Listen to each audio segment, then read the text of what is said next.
अस्सलामुअलैकुम नाजरीन। आज जैसा कि आप देख रहे हैं हमारे साथ चाचा रहीम बख्श हैं कि ये बताएंगे कि पाकिस्तान ने इंडिया को कैसे जवाब दिया। मैं वो नहीं समझ रहा मैं उड़ा साड़ रहा पाड़े से नमक आज रात पाकिस्तान जवाब देगा नहीं देता। मैं गुना साड़ रोल है मैं गुना साड़ रोल है मैं नहीं समझ रहा यार मौली मैं नहीं समझ रहा तू आ भाग बाजे से याद है नहीं हकीकत मैं वो लंबे थी वैसे काम से मैं रोली चाव मैं नहीं समझ आती ना ना ना ना जी मैं को नहीं समझ आती यार क्यों मैं को फाड़ी सटने यार मैं उन्हें कोई शायद नहीं तेरे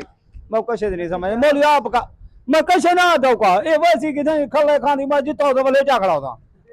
ना ना मेरे को का समझ नहीं आती बात ना ना मैं आधा भी पौधा ना होगा यार नहीं टिकटॉक तो नहीं मेरे को पता है हर शायद तेरी जान ही जलांगे मेरे को पता है